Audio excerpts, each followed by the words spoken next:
On that day, they read from the book of Moses in the hearing of the people. And in it was found written that no Ammonite or Moabite should ever enter the assembly of God. For they did not meet the people of Israel with bread and water, but hired Balaam against them to curse them.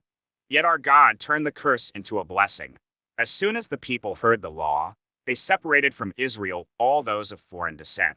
Now before this, Eliashib the priest, who was appointed over the chambers of the house of our God, and who was related to Tobiah, prepared for Tobiah a large chamber where they had previously put the grain offering, the frankincense, the vessels, and the tithes of grain, wine, and oil, which were given by commandment to the Levites, singers, and gatekeepers, and the contributions for the priests.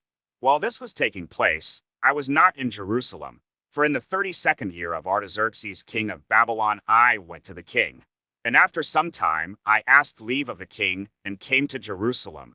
And I then discovered the evil that Eliashib had done for Tobiah, preparing for him a chamber in the courts of the house of God. And I was very angry, and I threw all the household furniture of Tobiah out of the chamber. Then I gave orders, and they cleansed the chambers, and I brought back there the vessels of the house of God, with the grain offering and the frankincense.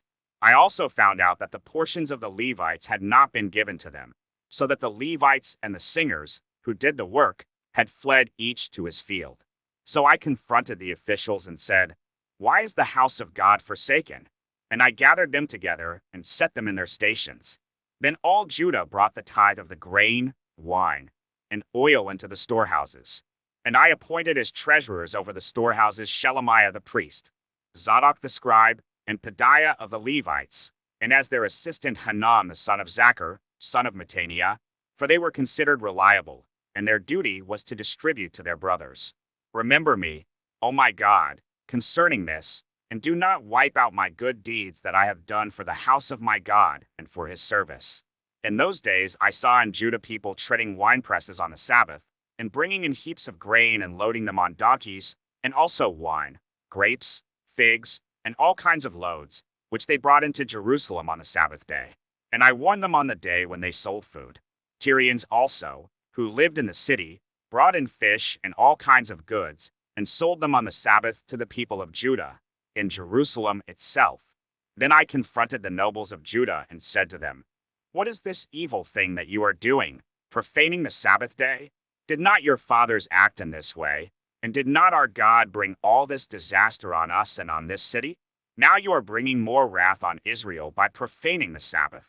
As soon as it began to grow dark at the gates of Jerusalem before the Sabbath, I commanded that the doors should be shut and gave orders that they should not be opened until after the Sabbath. And I stationed some of my servants at the gates, that no load might be brought in on the Sabbath day.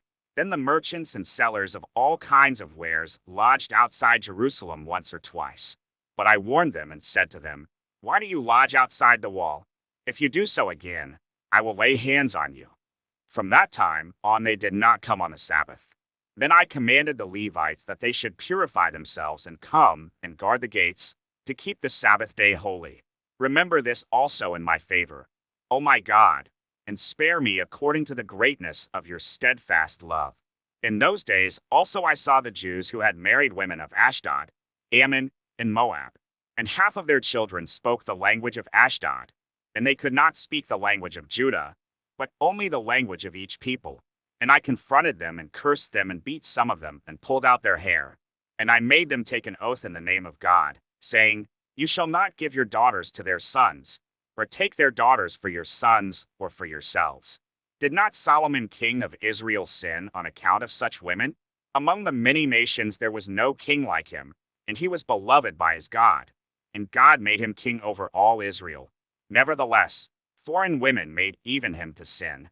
Shall we then listen to you, and do all this great evil, and act treacherously against our God by marrying foreign women?